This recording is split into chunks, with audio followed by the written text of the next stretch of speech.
So in this way, Hanuman won the confidence of Sita Devi, and then Sita Devi was talking to Hanuman. And finally Hanuman gave Lord Ram's ring to Sita.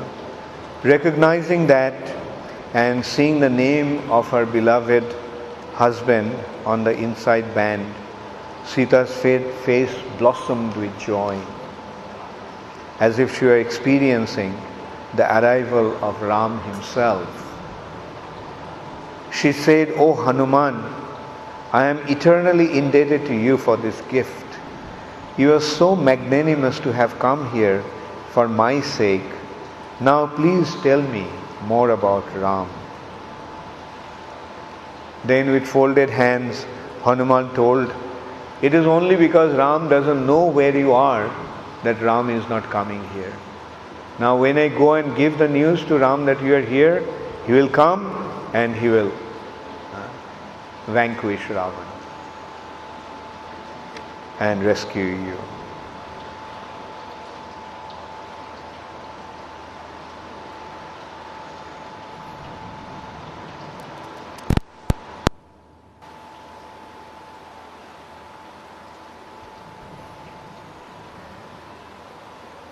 Then Sita told that please tell Ram to come quickly because I have only 2 more months. If Ram doesn't come within these 2 more months, then Ravan will kill me. And so then Hanuman said that, "Look, I can carry you back to Kishkinda and join you with Ram." Then Sita was at first thrilled to hear about the prospect, but then she considered that your proposal is quite like that a monkey would present. How can someone so small even think of carrying me across the ocean? Because Hanuman was assuming his small form. So how can someone so small? So Hanuman felt offended at that. So Hanuman expanded himself into a gigantic form and showed Sita. So Sita was thrilled to see that. Said that, and he actually told that if I want, I can uproot the entire Lanka along with all the Rakshasas and take it there. We'll carry it back to Ram. So please give up your doubts about me. So then Sita said that you're certainly strong enough to take me across to carry me across the ocean, but I don't think it's a good idea. Said that, what if I become faint as you dash across, and if I fall in the ocean that is infested with crocodiles and sharks and all kinds of aquatics. And besides that, when the Rakshasas attack you, then you will be engaged in fighting with them. Then what will happen to me? But finally, she actually told that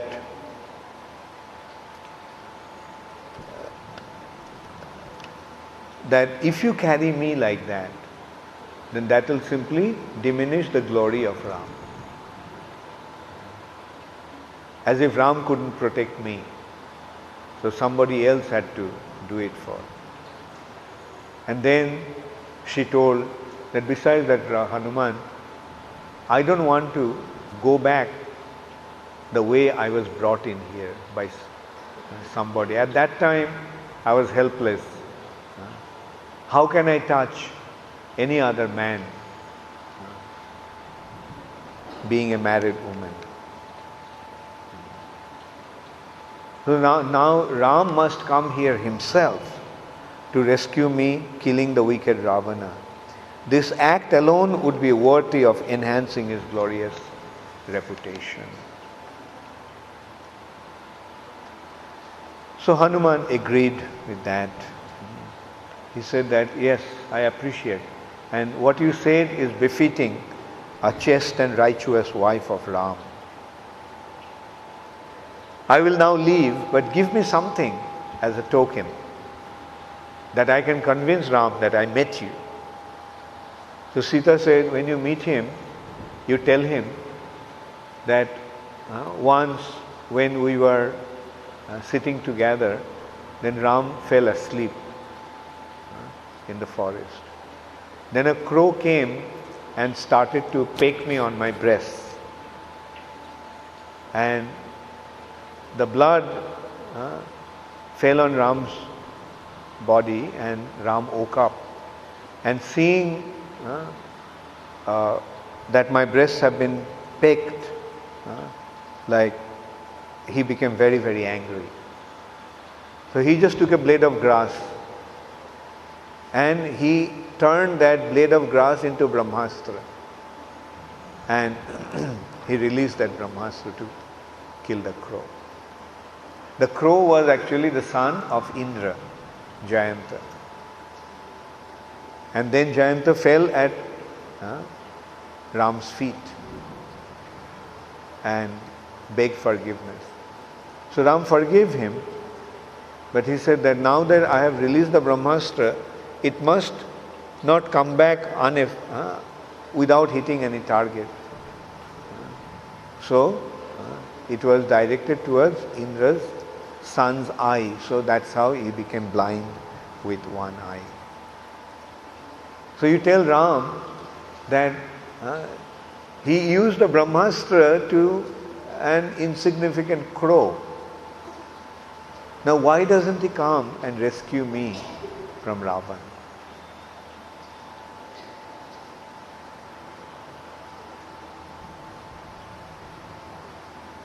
Why doesn't he attack Ravan now? Does Ram no longer have any affection for me? In some former life, I must have committed an abominable sin to cause Ram to disregard me like this. Hoping to encourage despondent Sita, Hanuman reassured her, Ram is feeling great separation from you and is merged in an ocean of sorrow. Now please give me some object that I can show to Ram. Sita sighed and said, at last I now have some real hope of being rescued. Somehow you must urge Ram to come quickly, for it must pass through another month away from him. For if I must pass another month away from him, I will surely die from grief. Sita produced a bright jewel from her cloth that she formerly used to ornament her head. Giving it to Hanuman, she said, when Ram sees this jewel, he will remember three persons. Since it was given to me by my mother as a dowry gift in the presence of Lord Ram and her father. O Hanuman, please return quickly and urge Ram to terminate my unbearable suffering. So Hanuman reassured her, don't worry, Ram will come very soon. Along with Lakshman and the heroic monkeys as they come here to slay Ravan and the Rakshasas.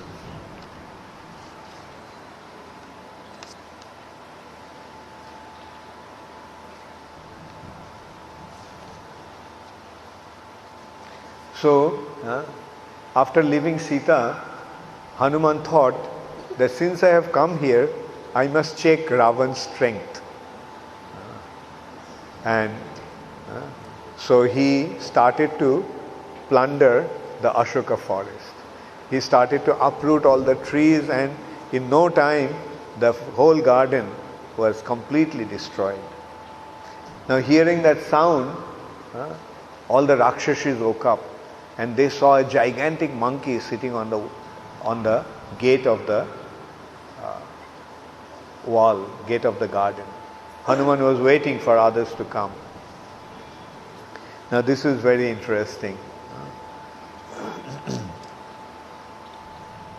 So, when Ravan was reported what has happened by the Rakshashis who were guarding Sita, then Ravan sent 80,000 soldiers to defeat that fierce Rakshasas to capture the monkey, capture Hanuman. When the army came in front of Hanuman brandishing their weapon, Hanuman further expanded his form and began slashing his tail. And with the tail only, he started to beat them up. And it created such a loud sound that reverberated through Lanka. Hanuman then challenged all those Rakshasas, saying, I am a servant of Lord Ram. If I like, I can kill 1,000 Ravanas.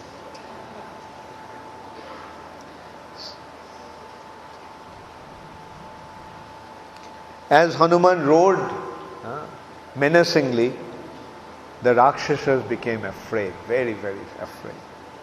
Regardless, they began attacking him from all sides. Hanuman grabbed an iron rod and while flying through the air, he slaughtered the whole Rakshasa army. Just with one rod, he annihilated the whole Rakshasa army. The few survivors hurried back to Ravan to inform him of the massacre. Upon hearing this news, Ravana's eyes rolled with rage. He then ordered his extremely powerful son, Prahasta, named Jambumali, to go and fight Hanuman. Prahasta was Ravan's chief minister. So his son was Jambumali. And meanwhile, Hanuman began to destroy the immense temple of the Rakshasa's guardian deity. He just plundered the temple, broke the temple, located in the Ashoka Grove. Anyway, Jambuvani then arrived on the scene, riding upon a chariot, without wasting time, Jambumali struck Hanuman in the mouth with one arrow and his arms with 10 more. As blood covered the entire face, Hanuman, becoming angry, grabbed a huge rock and hurled it to Jambumali with great force. Jambumali, however, broke that rock, broke that boulder with 10 arrows. Hanuman then uprooted a large tree and began to whirl it around. Jambumali easily broke the tree into pieces with 4 arrows, even before it left Hanuman's hand. The Rakshasa then pierced Hanuman's arm with 5 more arrows, and his chest with 10 more shafts and a dart. Hanuman remained undaunted. The great monkey warrior then picked up an iron bar and twirled it forcefully, smashing it against Jambumali's chest. The iron bar hit the Rakshasa so violently that his head, legs, chariot and donkeys, his chariot was carried by donkeys, could no longer be distinguished from one another. They all became one pulp, one lump of flesh. Hearing of Jambumali's death, Ravan became extremely infuriated, enraged, and commanded the 7 sons of his chief minister to attack the Hanuman with a large army. Thereafter, when the Rakshasa approached the Ashoka Grove upon their chariots, they saw Hanuman stationed at the garden arched gate. The Rakshasas immediately began showering their arrows so heavily that Hanuman was momentarily obscured from view. But what Hanuman did, he jumped up to avoid those arrows.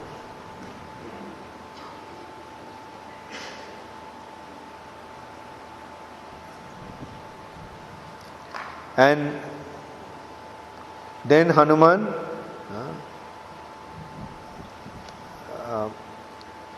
roaring loudly, within moments Hanuman struck down innumerable Rakshasas with his hand and feet, while he tore others to pieces with his nails. Others were crushed by impact of Hanuman's chest and thigh, and while still others simply fell to the ground, stunned with fear of Hanuman's roar. When all 7 sons of the chief minister were slain, the remaining warriors panicked and fled. Hanuman returned to the archway, awaiting further combat.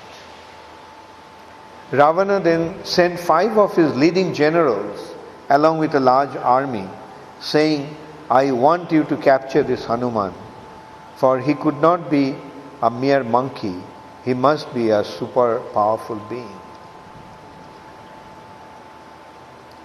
So then these 5 generals came and attacked Hanuman. The first one to attack was a general named Durdhara. He attacked Hanuman, but Hanuman swelled immensely in size. Then leaping into the sky, he fell, he expanded his body into a gigantic form, and he leaped into the sky, and then he fell on Durdhara's chariot, and the whole chariot was crushed and Durdhara was killed. Enraged at the destruction of their comrade, now 2 other generals named Virupaksha and Jupaksha suddenly sprang into the air and struck Hanuman's chest with their clubs. Undaunted, Hanuman swooped down to the ground, uprooted a tall tree, and struck the 2 generals dead. Just with one tree, he struck these 2 generals dead.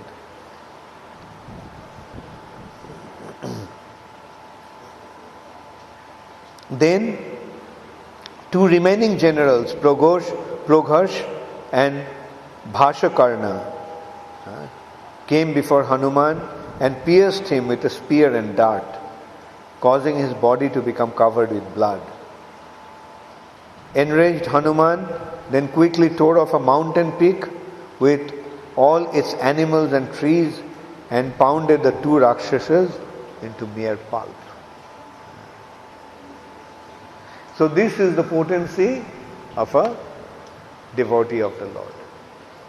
Materially it is impossible. How can one fight like this with an entire army? No weapon, just with trees and boulders and some iron rod. Upon hearing of this massacre, Ravan simply glanced at his son, Aksha.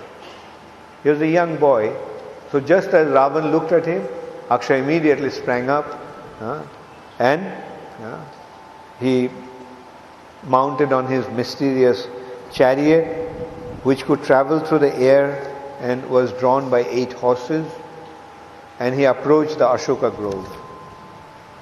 Aksha began showering all his arrows on Hanuman as he came to close quarters. A fierce duel ensued, which made the earth begin to quake, and the sun became dim, and the wind ceased to blow. When Aksha managed to pierce Hanuman's head with 3 arrows, Hanuman began to expand his body, while the Rakshasa warrior continued to shower arrows on him. The young Aksha was childishly proud of his strength and came fearlessly before Hanuman, like an elephant approaches a well covered with grass. After being struck by Aksha's arrows, Hanuman assumed an awesome feature and sprang into the air. Aksha closely followed him while constantly releasing his arrow. However, Hanuman successfully dodged them while coursing through the sky. When an arrow suddenly pierced his chest, Hanuman mentally praised the skill of his enemy, thinking, although a young boy, this Rakshasa is fighting very heroically, and I really do not wish to kill him. However, as the battle progresses, his prowess only increases.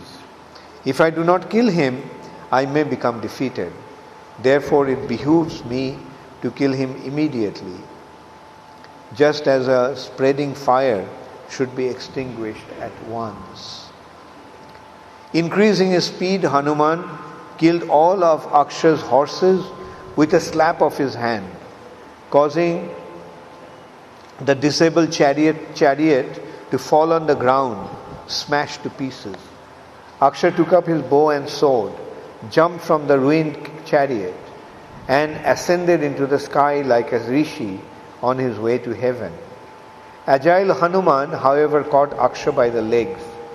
Then, spinning him around thousands of times, he dashed the son of Ravana violently to the ground.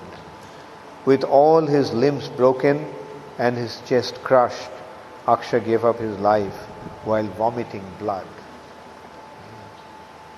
So just one Hanuman, what a massacre he caused. Now this is not the end. So then what happens?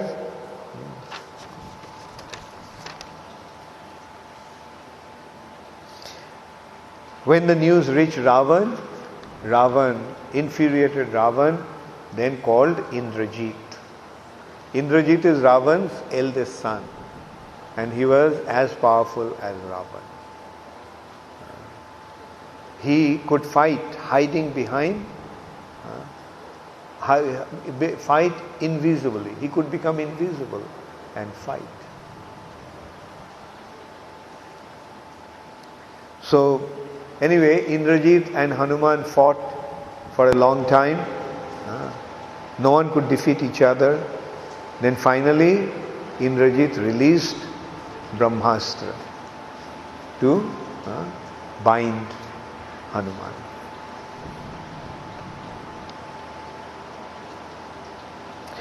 Hanuman could understand that he was being bound by the power of Lord Brahma in the form of a weapon. At the same time, he could remember receiving a benediction from Lord Brahma that such a weapon would lose its effectiveness after a short while. So all the Brahmas will bind him, but after a short while, its power will disappear. And then Hanuman thought, let me take this opportunity to see Ravan. So Hanuman allowed him to be bound, and then Indrajit's Ravan's soldiers came and Rakshas's warriors came and tied Hanuman with strong ropes. But when they tied him with ropes, the power of Brahmastra was gone.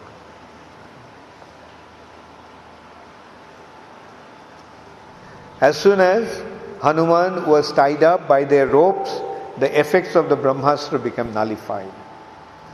Hanuman allowed himself to be tied up by the Rakshasas, pretending to feel pain, so he could get a chance to meet Ravan.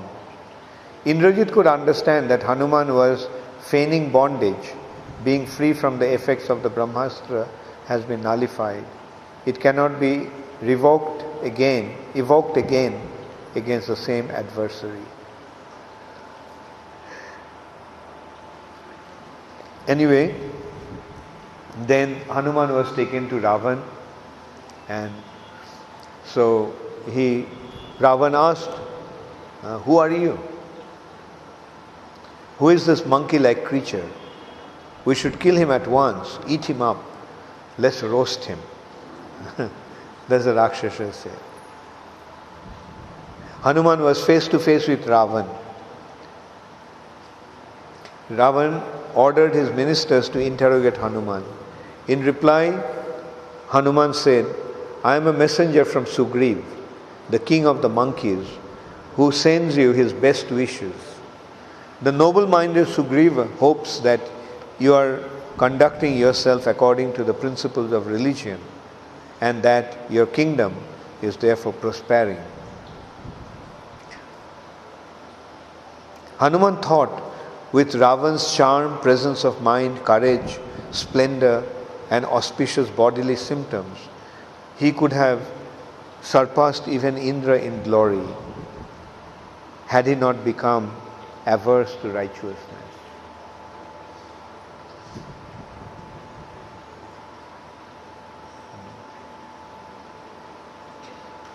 And Ravana also, seeing Hanuman, was awestruck. He was thinking, who is this? Is this Nandi, the bull carrier of Lord Shiva, Nandi, the bull carrier of Shiva who cursed me previously when I mocked him? Or is this Bana, the king of Asuras, disguised as a monkey?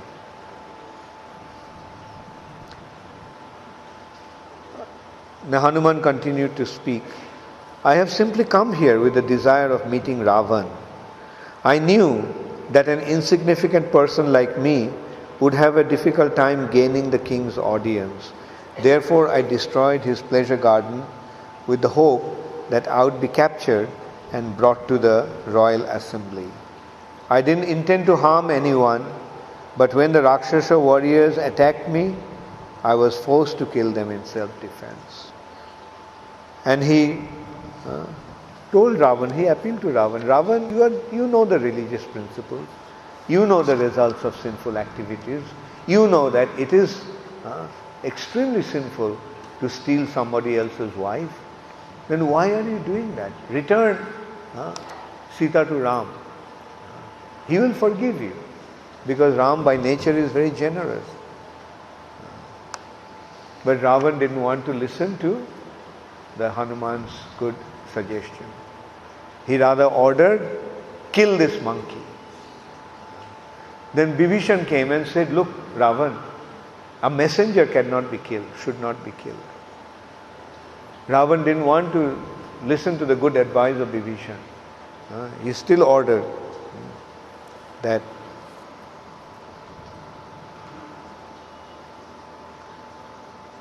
he justified that the Ravan justified, there is no sin incurred for killing an evildoer. Let Hanuman die. Bibhishana then argued, in the scriptures, there is no injunction that a messenger can be killed. Indeed, his limbs can be mutilated, he can be punished, he can be flogged, and his head can be shaved and branded. He can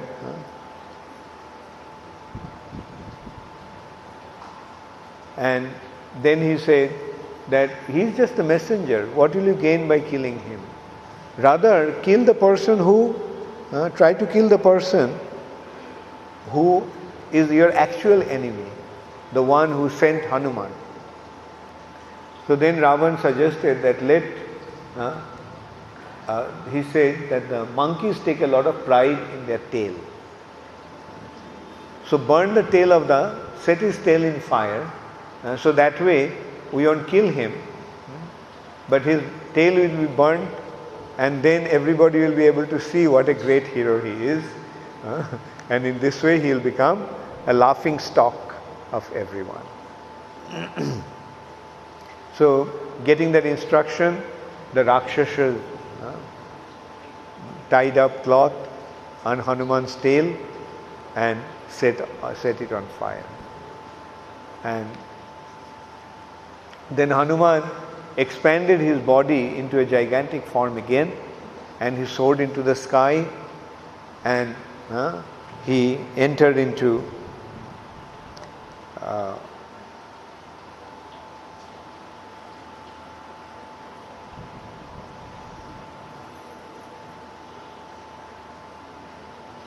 he first went to, Hanuman jumped onto the roof of the Prime Minister's house, Ravan's Prime Minister's house, and setting it in fire, Then jumping from rooftop to rooftop, he started to ignite a great fire that spread all over Lanka, avoiding only the palace of Vibhishan. The only house that is spared was the palace of Vibhishan. And that burning of the Lanka created so much heat, intense heat, that all the gold that were used in building and silver melted. And with all the valuable jewels, they all started to flow through the streets of the city and filled up the moat also outside. But then Hanuman, it occurred to Hanuman that in this fire, what will happen to Sita? She might get burnt. And he started to curse himself. That why did I act in such in a stupid way? He said, like when a person who acts in thoughtful manner, he simply creates disturbance to everyone. One who acts in a thoughtless manner. And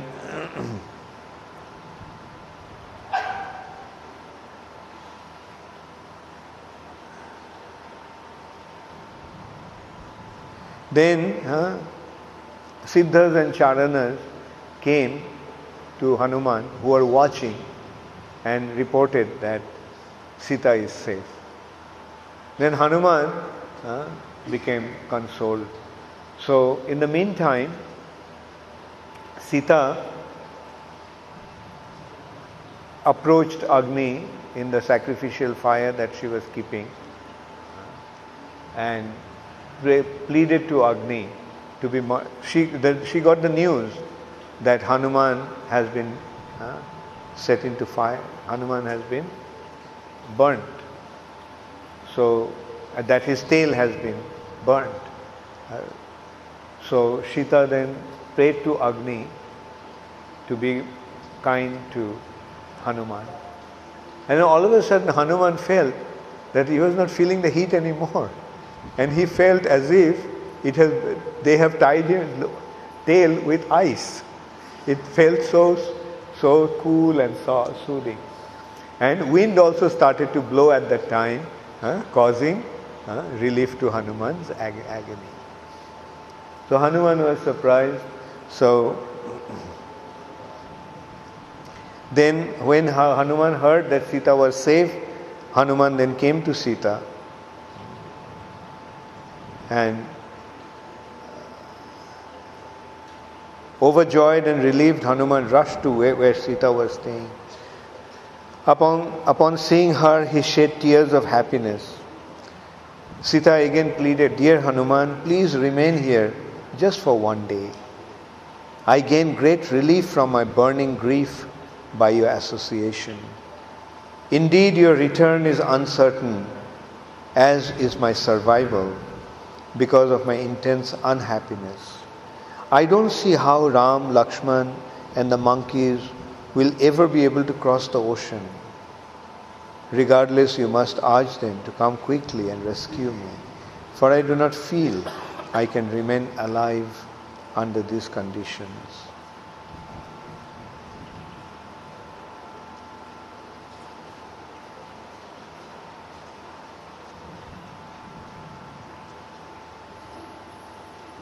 Then Hanuman jumped back to the other side of the ocean. So when they saw Hanuman coming back, Jambavan, Angad, Mainda and Dvida, his other four associates, became extremely happy. They started to jump with joy because they knew Hanuman would never come back without the news of Sita. So when Hanuman came, they all embraced him, and Hanuman told them what actually happened. And so then they decided to go back to Kishkinda to inform Ram. So on the way, And the monkeys wanted to have some honey, drink some honey. So they came across Madhuban, which was the favorite, which was actually Sugriv's garden. And they started to drink honey and eat fruits there. And drinking so much honey, they all became intoxicated. And they started to plunder the garden, the Madhuban. It was actually a heavenly forest owned by Sugriv. And the keeper of that garden was a monkey called Dadhimukh. His business was to guard. So when Dadhimukh saw that the other monkeys are plundering the forest, drinking the honey and destroying the garden, he came out with weapons with other monkeys, and he started to slap the monkeys, and the other monkeys became angry with that. Then Angad just caught hold of him and started to beat him up. Although Dadhimukh was Angad's grand uncle. So Angad grabbed Dadhimukh, who happened to be his great grand uncle, and after throwing him on the ground, began to beat him mercilessly. So being treated like that, Dadhimukh got very upset, and he with all the other monkeys, he went to report to Sugriv. And he thought that when Sugriv gets to know that, Sugriv will come and kill all these monkeys for this misdeed. But when he reported to Sugriv, then that Hanuman and Angad and all these other monkeys have been plundering his garden like that, Sugriv became very excited. He said, that means Hanuman has come back with the good news. Because if they didn't have the good news, they wouldn't act like that. They would not partake to drinking honey and plundering the forest like that. So he told Dadhimukh that although you came to report to me complaining against them, but actually you are a bearer of good news. In the meantime, Ram and Lakshman also came, so Sugriv informed that Hanuman must have come back with the good news. So then they saw Hanuman and other monkeys are returning. So then Hanuman related to them Sita's message. He told Ram what Sita, the message she gave, that how Indra's son Jayanta in the form of a crow pecked on her breast, and Ram released the Brahmastra, just turned the kusha grass into a Brahmastra and released it to kill that crow. And you have protected me in such a way those days. Why don't you come to rescue me now? And then he showed Ram the jewel that Sita gave. And actually Ram then told them that that jewel was actually given to Maharaj Janak by Indra, when Indra was pleased with his sacrificial performance.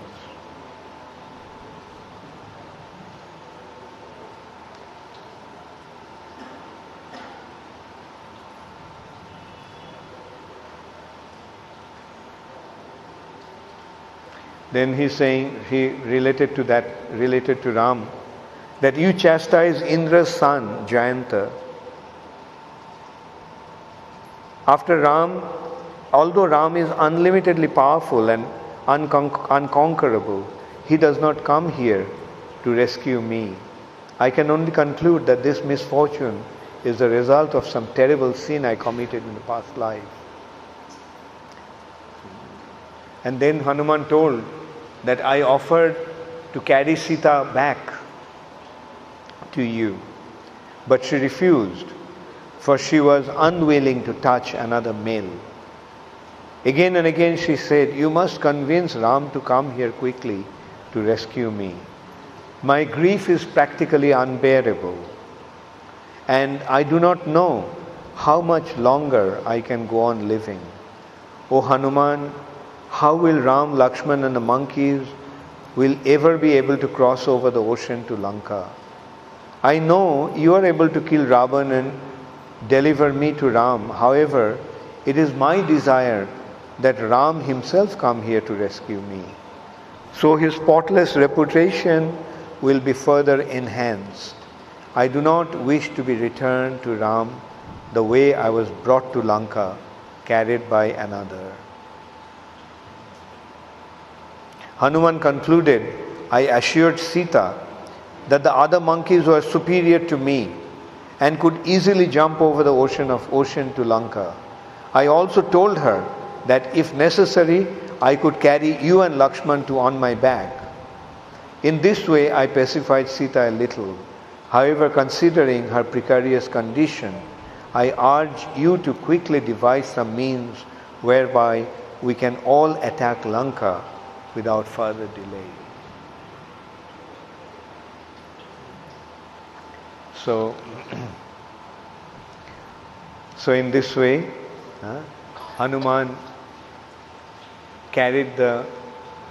found Sita and plundered Lanka and showed his prowess, which actually caused a lot of fear and anxiety in the heart of Ravan and his accomplices.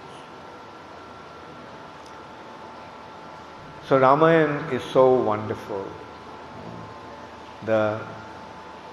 As I mentioned earlier, that now it's up to us whether we will accept them as the pastimes of the Supreme Personality of Godhead, or just some activities of just a fairy tale describing some fictitious stories. So our business is, no matter how incredible it may appear, our business is to accept them as the absolute truth. That way our faith unto the Supreme Personality of Godhead will be established. If we accept Him as the Supreme Personality of Godhead, that means we are accepting Him as all-powerful. So the one who is all-powerful, can He do anything He wants? Is there anything impossible for an all-powerful person? No. And He can empower His devotees also to perform inconceivable activities. Thank you very much. All glories to Srila Prabhupada. So Sundarkanda was a very long chapter. I have been able to cover it today. So next is Yuddhakanda, which we'll cover tomorrow and day after tomorrow. That will leave one day free for us to discuss and answer questions. That day we will, take one whole day to get into that. Now you'll just hear the narration. And if you have questions, you can ask on that. And we'll discuss among ourselves.